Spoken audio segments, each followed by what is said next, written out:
नमस्कार, स्वागत है आपका खबरें अभी तक में। और आप देख रहे हैं हमारा खास कार्यक्रम धर्म संदेश। मैं करण जयसिंह आपके साथ। धर्म संदेश में आज हमारे साथ हैं स्वामी दिव्यानंद जी। स्वामी जी, बहुत बहुत स्वागत है आपका खबरें अभी तक में। आशीर्वाद। स्वामी जी, धर्म एक ऐसी चीज है कि मनुष्य को समझने में पूरा जीवन लग जाता है, लेकिन मनुष्य के जीवन में धर्म का क्या महत्व है? पहली बात तो हमें ये समझनी होगी कि धर्म धारण करने के अर्थ में जो समाज में प्रचलित चल रहा है केवल व्याख्याएं। धर्म तब ही बनेगा, कोई भी क्रिया, चाहे यज्ञ रूप में हो, चाहे प्रचार रूप में हो, चाहे कथा रूप में हो, जब उसको धारण करें। सत्संग हो रहे हैं, समागम हो रहे हैं, हम मान के चलते हैं कि हमने कोई धर्म कर्म किया। ये सत्संग समागम धर्म क्या है ये बताते हैं, न कि ये धर्म है। आम धारणा में उस पंडाल में बैठ जाना ही हमने मान लिया कि धर्म हो गया। जैसे डॉक्टर एक रोगी को उसके रोग के अनुसार निवृत्ति के लिए पर्ची बना के देता है, तो वास्तविकता यह है कि रोगी उस पर्ची के हिसाब से दवाई ले, खाए तो रोग निवृत्ति होगी। मान लो कोई उस पर्ची का ही पाठ करता रहे 108 बार 11 बार और ये मान के चले कि भाई मेरा रोग निवृत्त हो जाएगा। लगभग ऐसा ही चल रहा है। अब कोरोना काल में हमारे पास कई सूचनाएं आई कि हनुमान चालीसा की हम ये पंक्ति पढ़ते हैं, नासे रोग हरे सब पीरा और जो सुमिरे हनुमत बलबीरा। तो फिर मुझे कोरोना क्यों हुआ? अब इस पर्ची का पाठ करना है या ये पर्ची ये बता रही है कि जो हनुमान जी के बल का स्मरण करेगा उसको रोग नहीं होगा, और हम इसको पढ़े जा रहे हैं। सामने वाले के दिमाग में ये बैठ गया कि भाई मैं पढ़ रहा हूं लेकिन मेरा रोग नहीं जा रहा।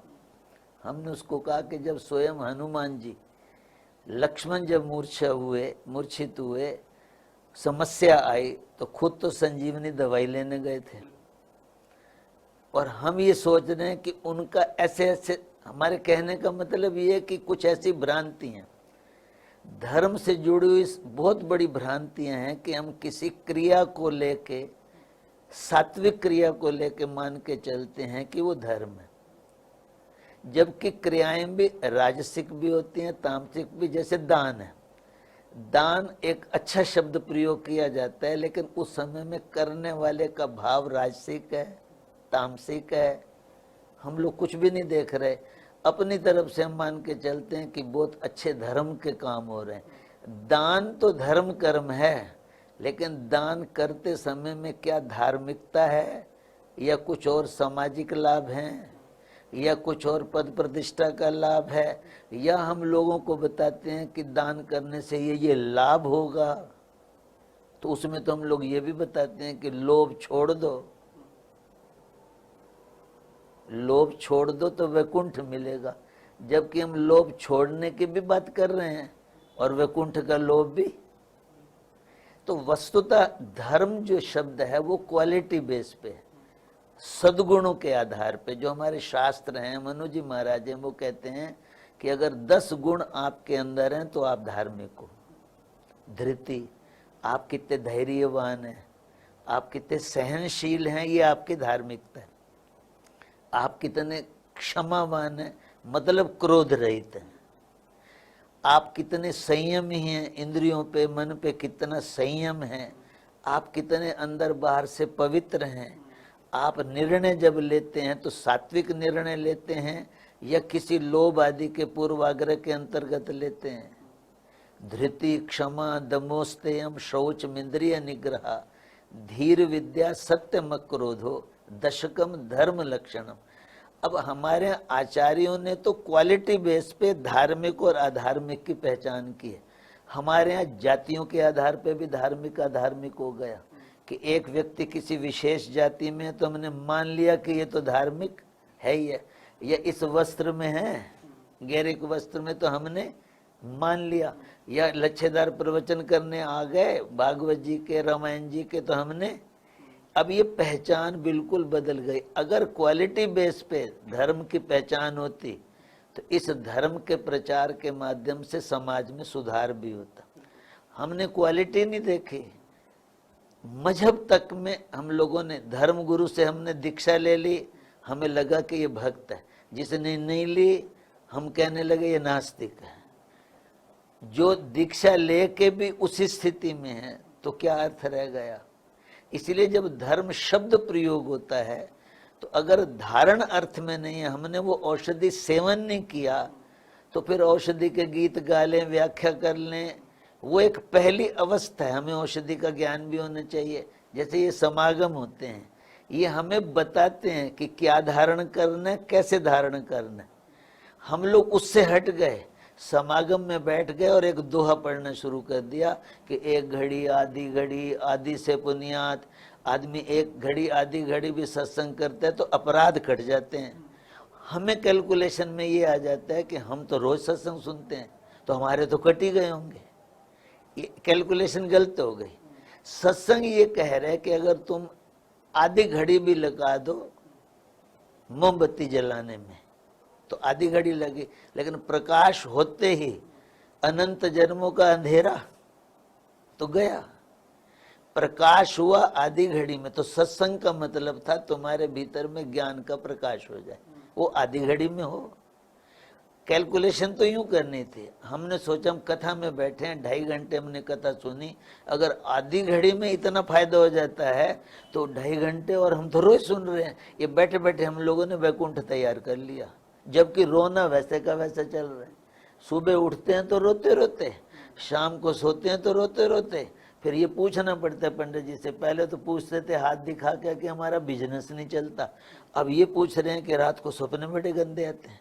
मतलब हमारा दिन भी नहीं ठीक चल रहा और हमारी, तो फिर धर्म का क्या औचित्य। वाणी में संकेत है कि एक व्यक्ति कबीर साहब जी के पास गया कि बोला मैं रोज दही मथता हूँ लेकिन माखन नहीं निकलता। तो कबीर साहब ने कहा कि मैं इधर उधर की बात नहीं करता, अगर माखन नहीं निकल रहा तो तेरे को मटकी चेक करनी पड़ेगी दही है भी या नहीं। पत्नी से पूछ लो, मेरे बच्चों से पूछ लो, ये जवाब नहीं है। और जब मटकी खोल के देखी गई तो दही थी नहीं, पानी था। और तब से ये कहावत बन गई कि पानी में मथानी मारने से माखन। तो अगर हम तीर्थ कर रहे हैं धर्म के नाम से, व्रत कर रहे हैं धर्म के नाम से, पूजा पाठ कर रहे हैं धर्म के नाम से, लेकिन मन हमारा विश्राम में नहीं है, नींद की गोलियां खानी पड़ रही हैं। तुलसीदास जी कह रहे हैं पायो परम विश्राम। हमें तो थोड़ी देर का भी विश्राम नहीं मिलता, गोलियां खाते हैं ब्लड प्रेशर की इधर उधर की। तो कहीं ना कहीं फिर हमें मटकी चेक करने की जरूरत। तब धर्म कहते हैं आत्मनिरीक्षण करो। लेकिन धर्म को कैसे अपना सकते हैं? बिल्कुल आप बता रहे हैं कि धर्म की व्याख्या बदल चुकी है, लोग कई भ्रांतियां हैं धर्म को लेकर। कैसे अपना सकते हैं धर्म को? मनुष्य कैसे अपना सकता है? इसमें जैसे हम लोग चिकित्सा करते हैं, ऐसे कुछ भी नहीं बताया जा सकता जब तक हमारे सामने कोई अधार्मिक ना हो, कोई रोगी ना हो। तो अपनाने का पहला तरीका है पहले रोगी का चेकअप किया जाए। मान लो आप यहाँ आए हो और बहादुरगढ़ के बाहर पूछते कि हम आपके पास कैसे पहुंचे, तो हमारा पहला प्रश्न होता आप खड़े कहाँ हो। ये लिखा लिखाया तो हम नहीं बता सकते कि दाएं हो जाओ बाएं हो जाओ। पहला प्रश्न होता कि आप खड़े कहाँ हो। तो जहाँ आप हो वहां से बताएंगे ऐसे हो जाओ वैसे हो जाओ। तो वास्तव में धर्म कैसे अपनाया जाए ये बिना व्यक्ति के सामने आए। इसलिए हम मानते हैं कि चैनल के माध्यम से धर्म का निर्णय दे देना गलत है। हमारे सामने वो है ही नहीं जिसको हम बताने जा रहे हैं। तो हमारे शास्त्रों में पहला नियम है अधिकारी निर्णय करना। हमें गिलास में पानी भी देते हैं तो यूं नहीं उठा के दे देते, पहले सामने वाले को देखते हैं, अपना गिलास दिखा, कहीं टूटा तो नहीं है, कहीं धुला तो है ना, पहले से भरा हुआ तो नहीं है। हम ऐसे डालते जाएं, जैसे हम YouTube पे डाल रहे हैं तो हम डाल ही तो रहे हैं, सामने वाला पहले से भरा हो तो जब अपनाने की बात आती है व्यवहारिक, तो जैसे हम चिकित्सा करते हैं वैसे ये भी एक मन और व्यवहार की चिकित्सा है।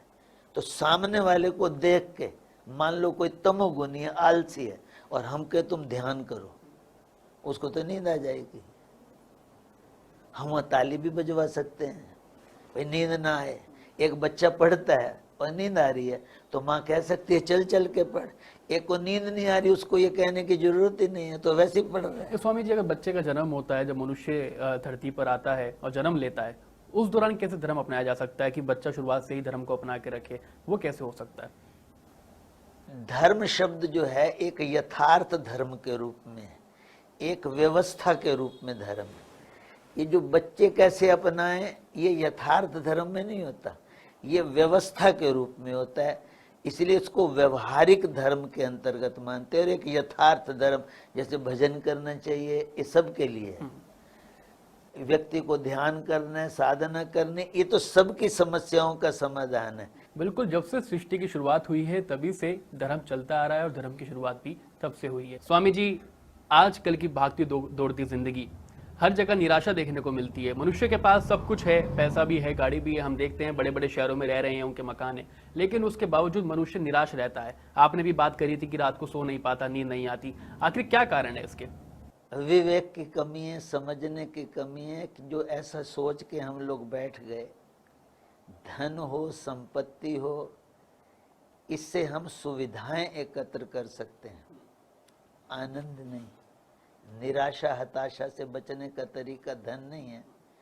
इसके साथ एक और संपत्ति है जिसको धर्म बोलते हैं, जैसे प्रेम, संबंधों का अच्छे होना, संबंधों में टकराव का।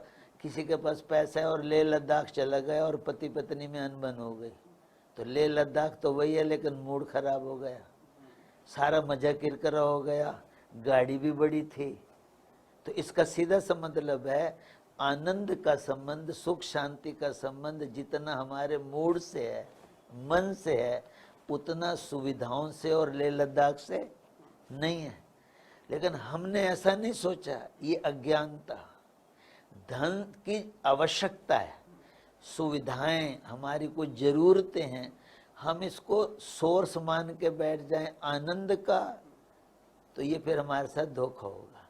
हमें धन भी चाहिए, धन के साथ साथ भगवान कृष्ण गीता जी में कहते हैं एक दैवी संपत्ति भी चाहिए, निर्भयता, आत्मशुद्धि, हमारे अंदर में एक ऐसी भावना जिसमें हम दूसरे का सहयोग करें, दान है, सरलता है, हमारी वाणी मीठी हो। दो वस्तुएं आपस में टकरा जाएं तो शोर होता है, ऐसा मनोविज्ञान कहता है। लेकिन दो मन आपस में टकरा जाएं तो क्षोभ होता है। इसी क्षोभ का दूसरा नाम है निराशा, हताशा। थोड़ा लंबा हो जाए तो डिप्रेशन, नींद का ना आना, और थोड़ा लंबा खिंच जाए तो ब्लड प्रेशर जैसी बीमारियां, फिर साइकोसोमेटिक मनोदैहिक रोग बन जाते हैं कि मन खराब हुआ और बीपी हो गया, चूंकि नींद नहीं आई। हार्ट अटैक, इसमें कोई एंटीबायोटिक तो नहीं देते हम लोग। ये हताशा, निराशा, ये कब हुआ? जब दो मन आपस में, तो हमने उसकी कोई व्यवस्था भी नहीं की। सारे स्कूल कॉलेज आज यही शिक्षा दे रहे हैं कि भाई धन कैसे कमाएं, आगे कैसे बढ़ना है इस मामले में। लेकिन उनको ये नहीं पता कि मन को क्षोभ से मुक्त कैसे करें। दो चीजें टकरा जाएंगे तो क्विक फिक्स लगा लो, टेम्परेरी काम चला लो, लेकिन अगर मन टूट गए तो पूरी जिंदगी। पानी हम लोग छान के पीते हैं, कहीं पेट न खराब हो जाए, तब धर्म कहता है कि अब वाणी हम छान के बोलते हैं, कहीं संबंध न खराब हो जाए। और महाभारत क्या था? वाणी तो चली थी, अंधे की औलाद अंधी होती है, तो कोई ने कुछ बोल दिया, कोई ने कुछ बोल दिया। तो पानी को हमने छाना कि कहीं कचरा ना आ जाए बीच में, और वाणी कुछ भी बोल दिया। मैं साफ तबीयत का हूँ, मेरा तो जो मन में आता है बोल देता हूँ, ऐसे बड़े राजा हरिश्चंद्र की तरह बनकर, और कुछ भी। और जब संबंधों में भी खराब आया, और आज की डेट में निराशा हताशा का मुख्य कारण यही है। और सबसे बड़ी दुखद बात है कि ये संबंध भी खराब एजुकेशन बेस पे हो रहे हैं, मॉडर्न एजुकेशन बेस पे, कि हम बच्चे को पूना पढ़ाएंगे, बंगलोर पढ़ाएंगे। अभी उनको स्कूल नहीं कहना आता और यूनिवर्सिटी लंदन की ढूंढ रहे। एजुकेशन के नाम पे बच्चे हमारे से अलग हैं, हम बच्चों से अलग हैं। मनोविज्ञान ये कहता है कि जो बच्चा जिस सोसाइटी में रहेगा, जिस प्रकार की सोसाइटी में रहेगा, उसका ब्रेन भी वैसे बनता है। जब वो वैसा ब्रेन लेके बाद में अपने माता पिता के पास आएगा तो एडजस्टमेंट नहीं बन पाएगी, इसलिए कनाडा का रास्ता पकड़ लेते हैं। माँ बाप बेचारे से बने हुए हैं कि क्या करें, बच्चे सूखे रहें, जैसे रहें तैसे रहें, एजुकेशन के नाम पे। धर्म कैसे रास्ता निकाल सकता है इसका? धर्म यही रास्ता निकाल रहा है ना कि एक पेड़ को अगर हम ग्रो करना चाहते हैं, धर्म ये कहता है कि एक वृक्ष है उसको हमने ग्रो करना है, तो एक उसका दिखने वाला पोर्शन है, पत्ते हैं, फल हैं, ये सब कुछ, लेकिन हम ये भूल गए कि उसके नीचे जड़ें भी हैं, जिसको अपन संस्कार बोलते हैं, विचार बोलते हैं। इस एजुकेशन ने उधर ध्यान नहीं दिया, और धर्म पहले उसी पे ध्यान देता है। जो अच्छा किसान है, अगर पत्ता सूख रहा है तो हरे रंग का पेंट नहीं लाता कि उसको हरा कर दें और पेड़ हरा भरा हो जाए। हरा भरा हो भी सकता है लेकिन फल तो नहीं लगेंगे उस पे। जो अच्छा किसान है वो मिट्टी चेक करेगा, खाद पानी चेक करेगा। हमारे यहाँ बाहर की ग्रो करने के लिए वेंकटाल बन गए, थोड़ा सा नाच गाने का प्रोग्राम बन गया, अंदर से सारे। तो धर्म ये कहता है कि शिक्षा के साथ साथ नैतिक शिक्षाएं हैं, संस्कार से जुड़ी हुई शिक्षाएं हैं। धीरे धीरे हमारी राजनीति में इसको दूसरा अर्थ ले लिया गया। वो जो सांप्रदायिक, वो क्या, धर्म निरपेक्ष। वस्तुतः ये बेस मजहब निरपेक्षता। धर्म नहीं होगा तो अधार्मिक होंगे, लूट खसोट होगी, तो सीधी सी बात है। एक सवाल हो रहा है मेरा कि बच्चों के आत्महत्या के मामले हैं वो बहुत बढ़ रहे हैं। अधिकतर बच्चे जो हैं, क्योंकि हमने बड़ों की बात करी, बच्चों की बात भी करनी चाहिए कि बच्चे भी निराश हैं, बहुत निराश रहते हैं बच्चे। टेक्नोलॉजी का जमाना है, मोबाइल में लगे रहते हैं, खेल कूद बंद हो गया है। धर्म क्या कहता है उसमें? बच्चे आजकल क्यों इतनी आत्महत्या हो रही है? देखो, आग को नहीं पता बच्चा है या बूढ़ा है, ये तो हम कह रहे हैं ना, बच्चे हैं। उनके माँ बाप तो बच्चे नहीं हैं, टीचर तो बच्चे नहीं हैं। हम बच्चे हैं ऐसा कह के इग्नोर नहीं कर सकते, और ये भी नहीं कह सकते कि बच्चे हैं तो उनको फल नहीं मिलेगा। जानबूझ के आग में हाथ पड़े या सहज में पड़े या कोई डलवा दे, आग ने तो अपना काम करना ही करना है। बच्चे हैं, हम ऐसे तो नहीं छोड़ सकते। हम तो मानते हैं कि अगर बच्चे हैं तो उनके टीचर, बच्चा 6 घंटे टीचर के पास रहता है, वो तो बच्चे नहीं है। उसके बाद 18 घंटे बच्चा माँ बाप के पास रहता है, वो तो बच्चे नहीं है। क्यों नहीं वो वातावरण बनाया गया? हम एक दूसरे के ऊपर डाल दें बच्चे हैं तो कल को बुखार हो जाए। मान लो बच्चा नहा रहा है, सर्दी में नहा रहा है, बरसात में, तो बुखार होगा तो खाली बच्चा परेशान होगा, माँ बाप नहीं परेशान होंगे। संसार वन में ट्रैफिक नहीं है कि जो करेगा वही भरेगा। वो पूरा ढांचा बदलने की आवश्यकता है, सीधी सी बात।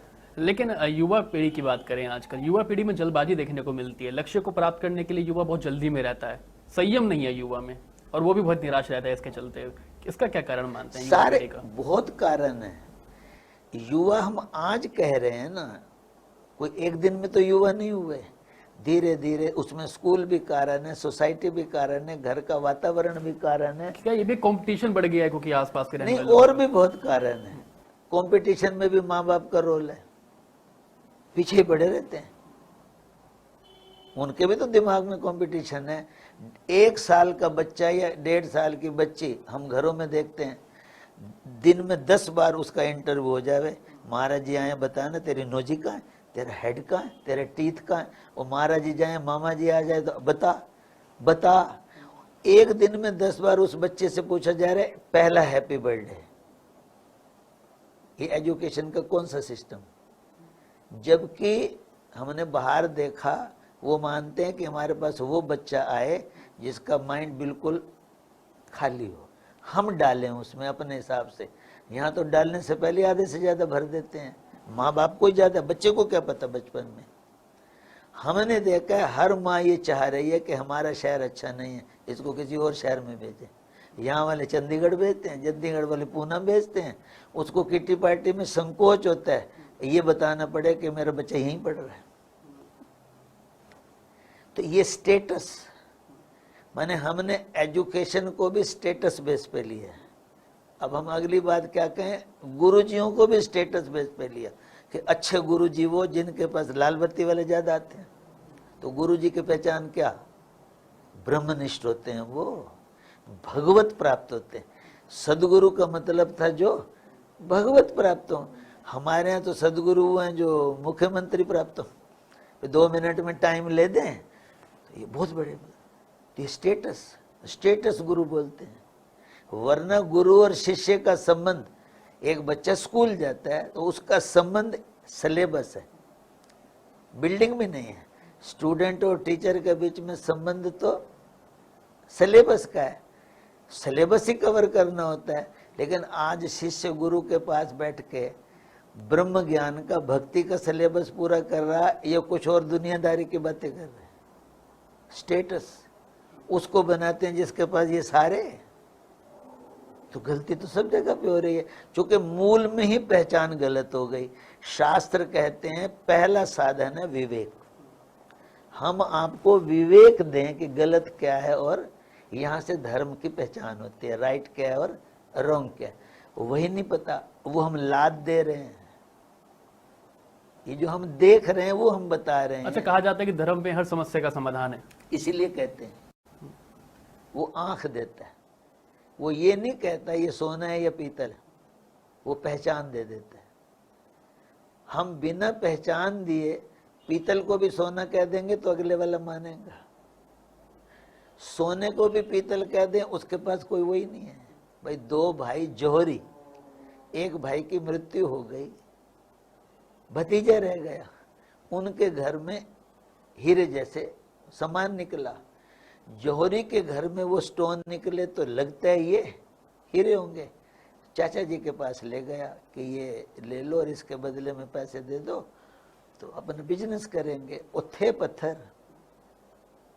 जौहरी समझता था चाचा जी, लेकिन उसने कहा कि अभी रुको, संभाल के रखो, मेरे पास 6-8 महीने काम सीखो, उसके बाद बताऊंगा। 6 महीने के बाद बोले अब ले आओ। जैसे उसने पोटली खोली उसको लगा ये तो पत्थर है, खाली हाथ चला गया। चाचा जी ने कहा अरे बोले वो तो पत्थर थे। हाँ, बोले मेरे को भी ये बात पता थी, तो पहले क्यों नहीं बताया? बोले पहले बता देता तो हो सकता था तेरे मन में ये आ जाता कि शायद चाचा जी मुझे, तो बजाय इसके मैं ये बताऊं ये पत्थर है या हीरा, क्यों ना वैसी आंख दे दूं। धर्म का मतलब दृष्टि देना, किसी फिलॉसफी को लादना नहीं है। हमारे यहाँ लादी जाती है, पर उसका नाम दूसरा मजहब बन गया। वस्तुतः हम दृष्टि दे रहे हैं, वो अपने आप पहचान है, और वो दृष्टि मिल गई तो कहीं नहीं भूल करेगा, नहीं तो वो पूर्वाग्रह से ग्रसित होगा। मान लो किसी को टॉयलेट का प्रेशर है और ताजमहल में भी बैठ गया है, तो सामने वाला गाइड कहेगा बहुत देर हो गई है, अब बताओ किसी को और कुछ पूछना है। कोई पूछ रहा था किसने बनाया, क्यों बनाया, लेकिन जिसको प्रेशर है वो कहेगा मेरे को तो ये बता गवर्नमेंट ने कहीं टॉयलेट बनाया या। ताजमहल में भी खड़े होके ताजमहल नहीं दिख रहा अगर प्रेशर। धर्म कहता है प्रेशर मुक्त होके, स्वस्थ होके। बर्तन में दूध डालना है तो पहले बर्तन को खाली करो। हम पहले से कंप्यूटर से पढ़ के, लैपटॉप से पढ़ के डॉक्टर से बहस करते हैं। फिर डॉक्टर करोली जैसे कहते हैं भाई डॉक्टर गूगल आंटी से पूछ लो, मेरे पास 2 मिनट का टाइम है, ऐसे और ऐसे। तो ये धर्म का जो इम्प्लीमेंट हम लोग करते हैं ना, थोड़ा सा दूसरे टाइप से कर देते हैं। कैसे करना चाहिए? सहज में। हमारा मानना है जैसे हम बच्चे को एजुकेशन दे रहे हैं, नहीं, एजुकेशन देते समय में हम लोग कितना ध्यान देते हैं, बच्चा नर्सरी का है, लेकिन टीचर कैसे होने चाहिए, व्यवस्था कैसी है। इधर धर्म के मार्ग में हम कुछ भी नहीं देखते। भीड़ देखी और चल पड़े, भीड़ देखी और मान लो हमें पता नहीं है, मान लो एक डॉक्टर के पास हम गए, हमें मालूम नहीं कि दवाई कैसी है, लेकिन 10 दिन 20 दिन लेने के बाद अगर हम सही नहीं हो जाते तो निर्णय कर सकते हैं ना। करते हुए वो मिश्री का क्या हुआ और हम कहे जा रहे हैं अगले जन्म में होगा, और हम माने जा रहे हैं। तो यहां फिर कौन सी समझ है हमारे पास? अच्छा, आखिरी में क्या संदेश देना चाहेंगे लोगों को? हम यही संदेश देना चाहते हैं कि हम विवेकी बने, किसी भी प्रकार के प्रेशर में नहीं। हमें अपना उद्देश्य पता होना चाहिए। बिल्कुल, कहा जाता है कि धर्म में सभी समस्याओं का समाधान है। स्वामी जी, बहुत बहुत धन्यवाद आपका, आप हमारे साथ जुड़े, कीमती समय दिया। धर्म संदेश में आज के लिए इतना ही।